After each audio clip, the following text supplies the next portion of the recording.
शबनम लता जी से हम बात करते हैं कि अपने पापा जी कैसे व्यक्ति थे, क्या मतलब कि समाज का निर्माण में तो हम जानते हैं कि अहम योगदान उनका रहा है और अभी भी जिस पटल पे जो मुख्यमंत्री जी नीतीश कुमार जी हैं तो उन्हीं के बदौलत हैं। क्या कहें? सबसे पहले सबको नमस्कार। हम लोग देखिए कैसे हिम्मत करके रहते बस थे? खड़े होने चाह रहे हैं। तो आप जब पूछ रहे थे मैं बताती हूँ कैसे रहना था। बहुत सिंपल आदमी थे वो, डाउन टू अर्थ थे, एकदम जमीन से जुड़े हुए इंसान।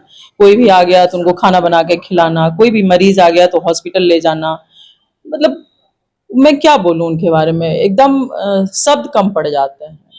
और मैं एक बेटी हूं तो मैं उनकी तारीफ करूंगी, लेकिन जितने भी समाज के लोग थे, सामाजिक लोग थे, वो लोग जानते हैं कि वो किस तरह का समाज सेवा करते थे जी।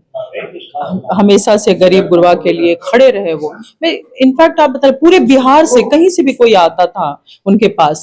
मैं इतना मतलब मैं बेटी हूं तो शायद बहुत ज्यादा पिताजी का सबसे अगर ज्यादा अगर लगाव होता है तो बेटी से होता है, बेटी का सबसे ज्यादा अगर लगाव होता है, आइडियल मानता है तो अपने पिताजी से। तो कुछ ऐसे क्या बातें मैं कई इंटरव्यू में कह चुकी हूँ कि मेरे पिता मेरे आदर्श हैं, और मैं बचपन से उन्हीं से सीखी हूँ। ये जो भी राजनीति या समाज सेवा जो भी है, मैं उन्हीं से सीखी हूँ। और पिता से एक पुत्री का क्या रिश्ता होता है वो आप भी एक लड़की हैं तो बहुत अच्छे से जानती होंगी। मैं एक्चुअली 2003 के बाद हमारी माँ भी नहीं है, तो हम लोग मतलब माँ बाप हर चीज वो हमारे लिए थे।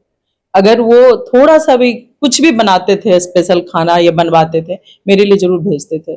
मैं रांची में रहती थी और वो स्पेशली मुझे रांची से पटना इसलिए शिफ्ट किए कि बेटी मेरे पास होनी चाहिए। तो आप समझ सकते हैं कि बाप बेटी का क्या रिश्ता था।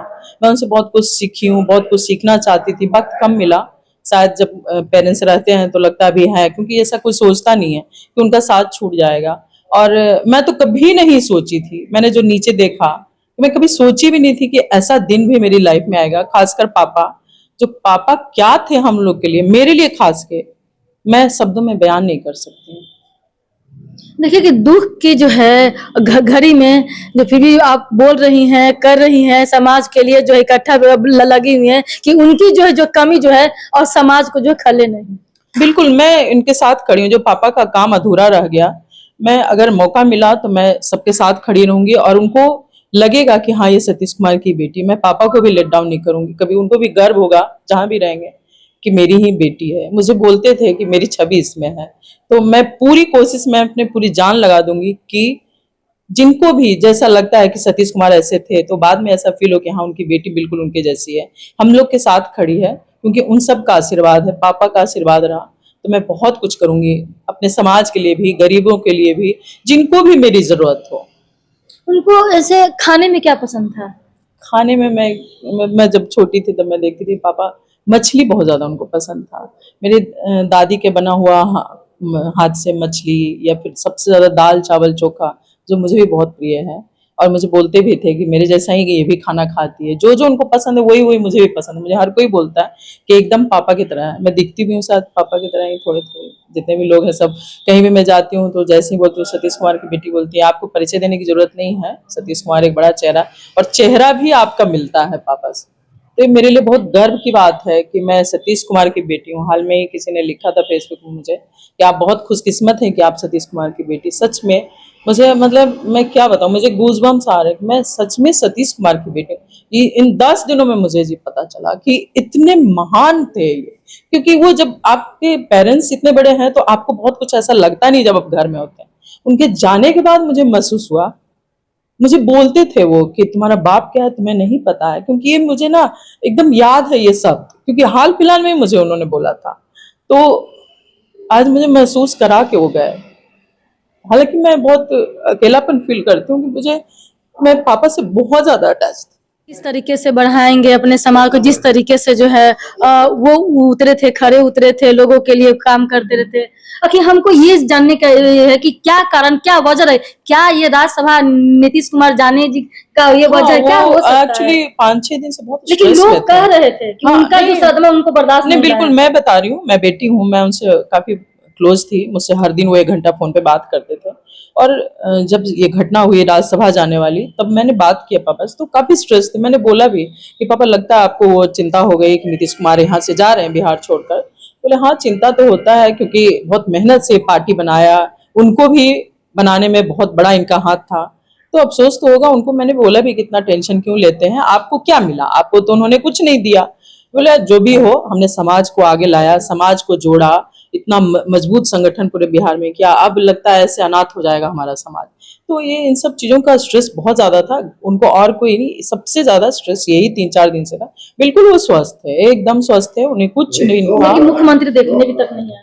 हाँ, मुझे नहीं पता अब क्यों नहीं आया, उनको आना चाहिए था, क्योंकि पापा उनसे बहुत, जो भी वो कभी भी कुछ भी अगर बोल दें उनके बारे में तो वो गुस्से में बोलते थे, अदरवाइज वो दिल से बहुत मानते थे। कहीं ना कहीं अगर जान अगर गई है तो उन्हीं की वजह से गई है।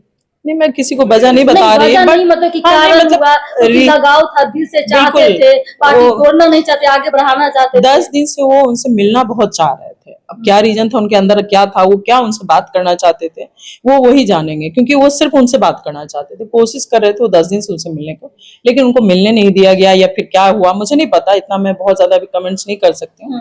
लेकिन मिलना चाहते थे, उनकी दिली इच्छा थी कि उनसे वो मिले। वो तो मिलने के बाद ही पता चलता। दुख तो उसी का बात का, उनको सबसे ज्यादा सदमा तो उसी का हुआ उनको। तो इस तरीके से जो है आगे वो कर रहे थे, तो आगे किस तरीके से आप उनके लिए जो है आगे बढ़िएगा?